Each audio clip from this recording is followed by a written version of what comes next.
Good evening, Paki Youth. Everybody who's tuning in this lovely evening, we are glad to be your host. Of course, we are just the same people. Sindio? Same people, yeah. DJ Waimas, Nafura mwenyewe hapa. Yeah. So, today, Waimas, Friday Youth Service has a thing for the youth professionals. Yeah. So nini before that we have the pan. Yeah. So Waimas, si uchangamke. So nilikuwa na pan. So today we have a lovely couple, Monica and Jamal, a newly wedded couple who will be taking us through the service for today. Yes. So before tuendelee niko na a marriage pan kadogo tu. So Waimas, niko na swali. What do you think is the right time to propose? To get married. To get married. When do you think is the right time to get married? Ikifika 23, 24. 23, 24. Ikiendazana 28. 28. 29. Okay, so Waimas amenena. Okay. So you guys agree with me? People at home, do you agree with Waimas? Because even me, I don't know, but what do you propose? Oh my God, that's the fun right there. My God. Okay, Sawa. So today, Waimas, which couple are we having today? So today we are going to have Jamal and Monica. Yeah, a newly wedded couple, as we said earlier before. Even the youth, tune in. Even though you're not married, this can really be helpful for your future. And I hope you guys stay blessed. Tune in till the end. And mu enjoy. Kama kawaida. Anything else you have to say, Waimas? Okay, too rada. It's going to be a good session. Yeah, it's going to be a good session. So 7:30 p.m. tune in, tutakuwa tuna nyinyi hapa. So until next time, bye. Hi, wherever you're watching us from, at home, in the village, on the streets of Nairobi, perhaps in your neighborhood, perhaps at the quietness of your garden, ile iko nyuma ya nyumba hapo. We want to welcome you to today's session. It's a wonderful session we are going to have. I'm here with two very amazing young couple. But before we do that, I want to take this opportunity to just welcome you on behalf of Parklands Baptist Church, our senior pastor, Reverend Ambrose Nyangao, and our associate pastor, Reverend Simon Mwangi Ndegwa, and the entire pastoral team. We are so delighted to host you today and to be your host today and just to welcome you in this program. Like I said, with me, I have very beautiful and young couple. We are going to indulge into who they are in a bit, but just so you know the background of what we are doing today. Jamal and Monique, they got married just a day after coronavirus thing had been announced, and so that's what we want to get into. But before that, let me give them an opportunity to just introduce themselves and tell us who they are, and then we'll indulge in it. Hey, how do I even call you guys? Thank you. Let me give you time to introduce yourself. Hi everyone, my name is Monica. As Pasi has said, I think we are the last and first couple to get married after just Corona got into Kenya. Wow. Other than that, being a newlywed, yes, let's just say for now I'm just Monica. Yay. Yeah. Okay. Hi everyone, my name is Jamal, and I'm so glad for Pasi hosting us. Yes. And ready to share what we have. Yes. Beautiful.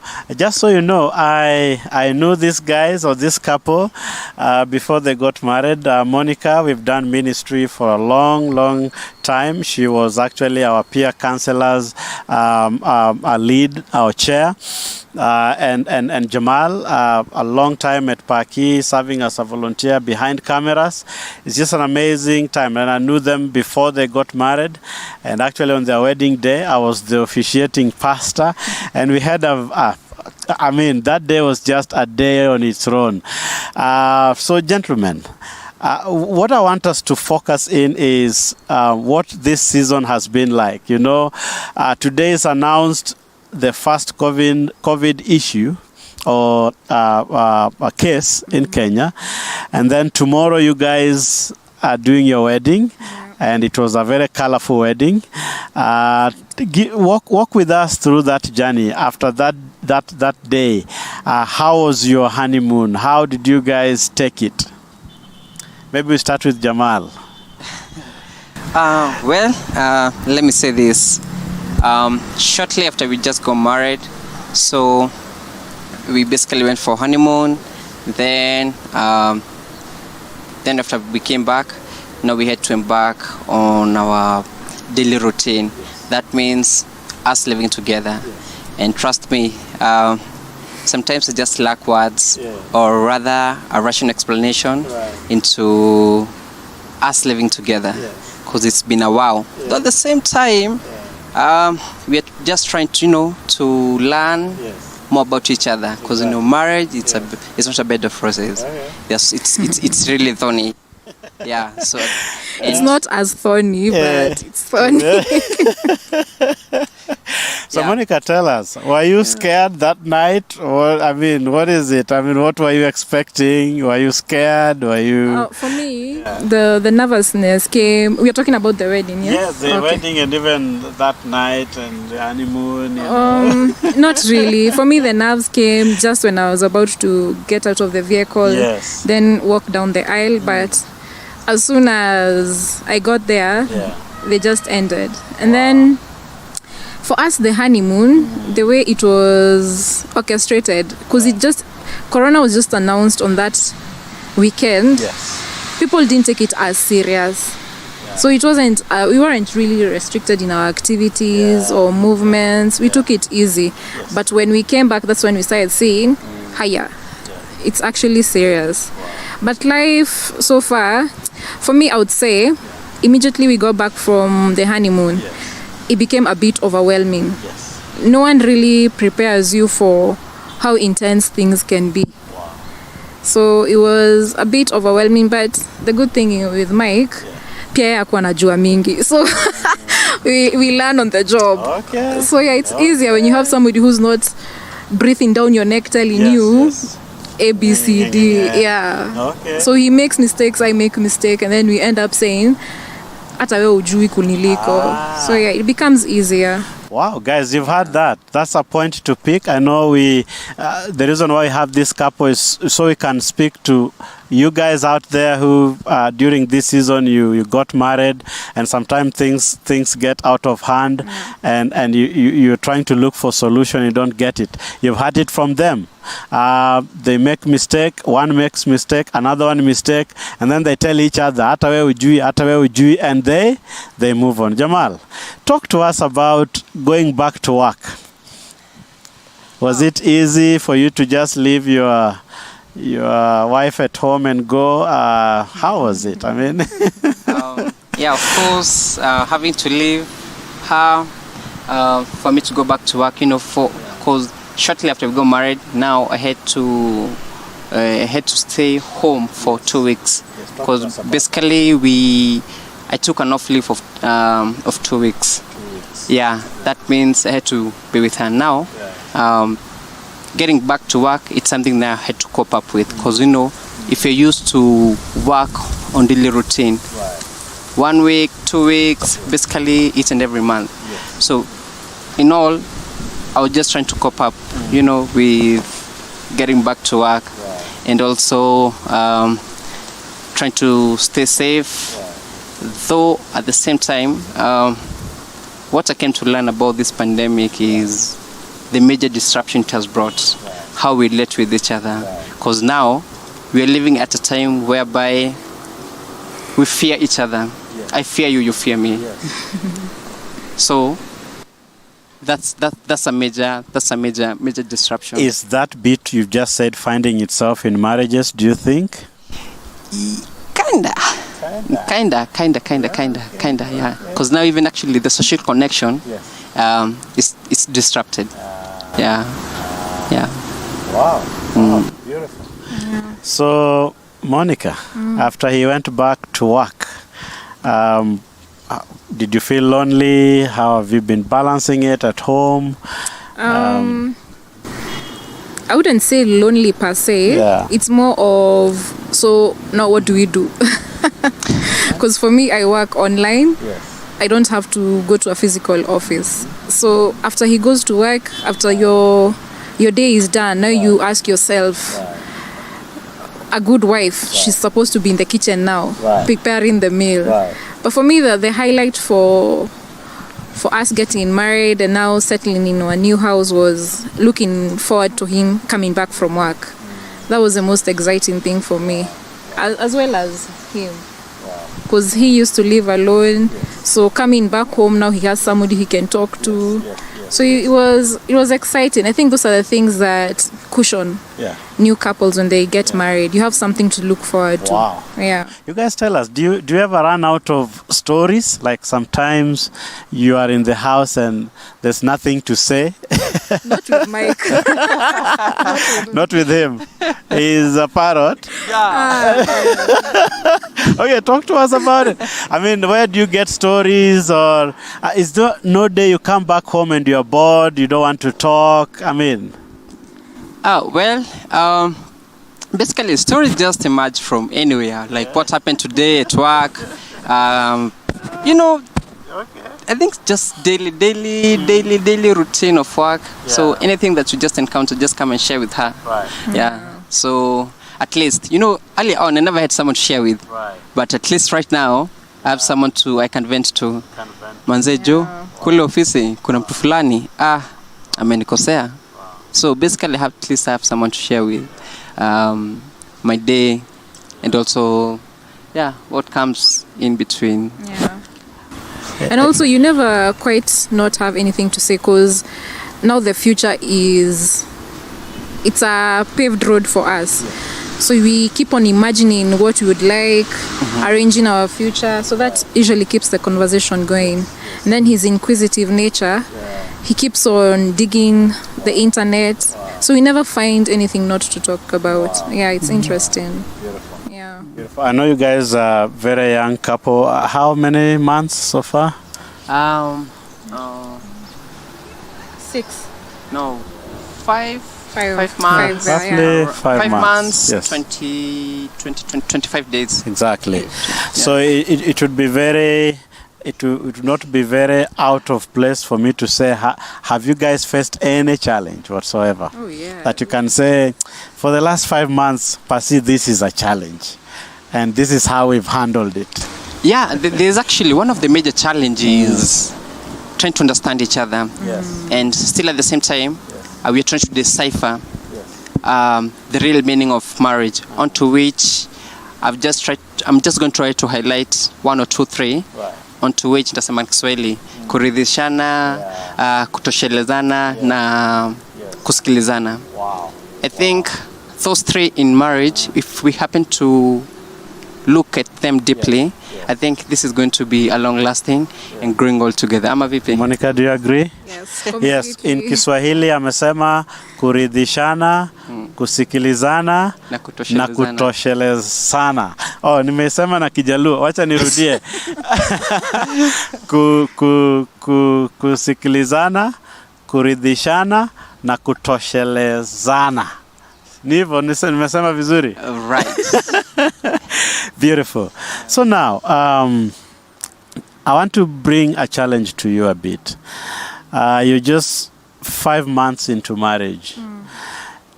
Project your marriage in 20 years from now. What do you see?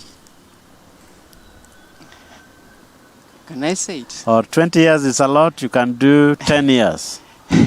One factor is kids.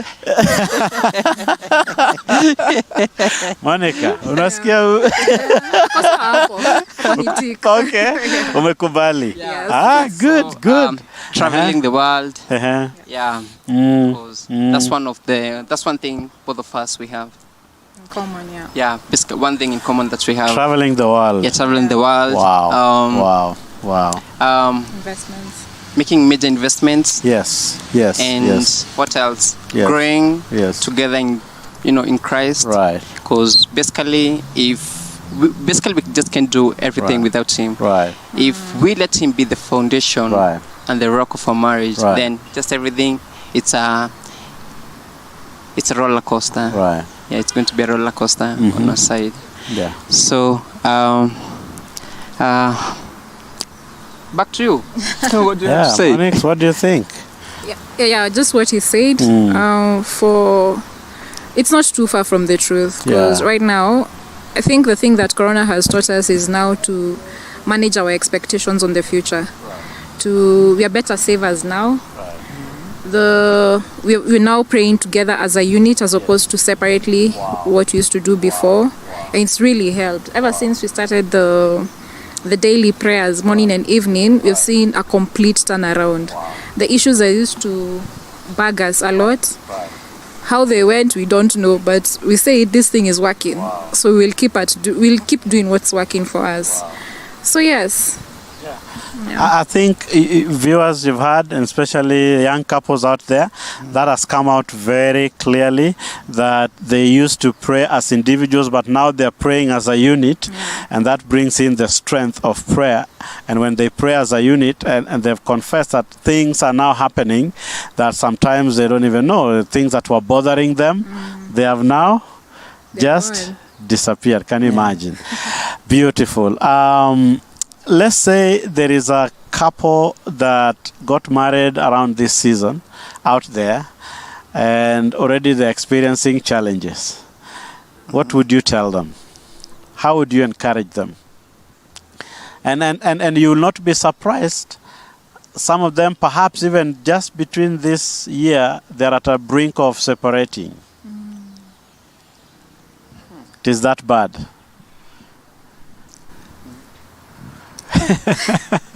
What do you guys think? Or maybe, you guys, that could be a bigger challenge that you might not handle. No, but yeah. We sort of experienced it, because on my end, I used to tell him, living with a man, manze, it's not easy. There's a way, I don't know how, their system of doing things, and for me, it was just a bit hard for me. So when a man is introduced in a space where there's another lady, unless you're of the same personality, which I find is very rare to have, you'll always have that butting of heads. Wow. For the simplest of reasons. But the good thing about him and his personality, he knows when to step back. Ni kama pasi, he's hot-tempered when he needs to be. But now when he cools down, he actually starts seeing, this man is a good man. I like that. Yeah. That's basically what people need to hear. Yeah. Because sometimes people think that when one becomes very hot under the collar, that should be the end of everything. No. Wow. Yeah. That's a great point out there. Because he keeps on reminding me and as well himself that we are in it for life. For life. For life. Whether you like it or not. Yeah. Because actually, just look at her and then I'm just running like, hey. This is the woman I'm just going to grow old with. Yes. You have no. Will I ever get tired of this face? Yeah? No, you have no choice. Okay, sounds very interesting. Yeah. Sounds very interesting. But so talk to these people, look at your cameras, and talk to them, encourage them. They're going through difficult time. I know majority of our young professionals lost their jobs. Most of them, their businesses went down, and they're really struggling out there. Now, if you consider new marriages, you can imagine you just got married, job is gone. Look at these cameras and just give them a word of encouragement as we end this. Maybe we start with Jamal. Yeah. Well, point of encouragement is like you understand, we are facing a very major pandemic, which is COVID-19. But despite that, we need to look. What can we do? What can we do if we have lost our job? If we have lost our job, does that mean that we're not going to pay the bills? Make sure that you understand, what do I love to do most? What do I love to do most? how can I make money from what I love to do. So if you can be a content creator, you can just be a blogger, you can be who you are. What good are you? What skills do you possess? Yeah.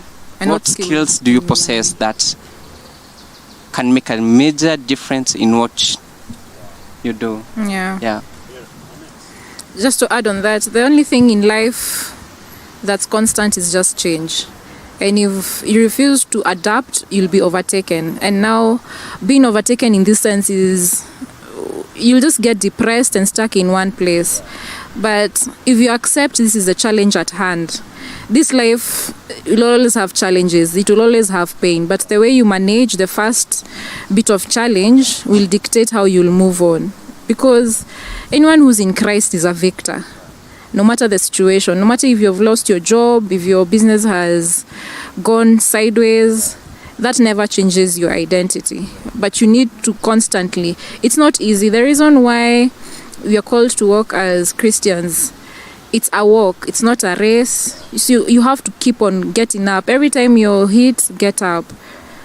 Yeah, and learn a new skill, because it's possible. The internet has endless possibilities. It sounds easier said than done, but if you look at your choices, you just have to make that decision.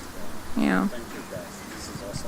Thank you for what I pick from what Monique just said towards the end is a person in crisis is a victor. A victor. Yeah. That crisis gives you an opportunity to collect yourself and begin to move again. And in this season, that might have been you, and you found yourself in a very critical position. And the encouragement from this young couple is pick up yourself and look at the positive side of life. And indeed, there is a positive side of life. Collect yourself and just keep walking. The secret is keep doing it in small ways and keep going because you are a victor. And so I just want to take this opportunity to thank the two of them. I remember there was a trip we did last year from Nairobi to Johannesburg. Back then they were not married, and I got enough time to spend with them, and I really admired these two. And I know the engagement took place down in the south in Johannesburg, and that morning we were all perplexed when this guy went on his knees and asked Monica to marry him, and it was an awesome time. And then when we came back, it happened. So for me, I just thought this would be a beginning of younger couples in this season, real time, just talking to younger guys, younger couples out there who just got married and perhaps they are facing challenges already, that indeed you can always collect yourself and begin to move. Just one verse from Proverbs chapter number 24, verse number 5 and 6. We probably will not read it word for word, but it's also a very important verse because this month of August, a redemptive heritage, the impact of legacy. And we are seeing that there's what we call wisdom and understanding. And I think these two have chosen to build their family upon that foundation of wisdom and understanding one another, because the Bible says, for by wisdom our house is built, and by understanding it is established. And I think our encouragement today is that let's keep on finding ourselves in the path of wisdom of God and an understanding, because that is the only way that we can move on and sustain our young marriages. Thank you so much. God bless you, even as we anticipate to see you next time, perhaps with different people seated on these seats. God bless you. Asante sana, and thank you guys. Thank you. Sana.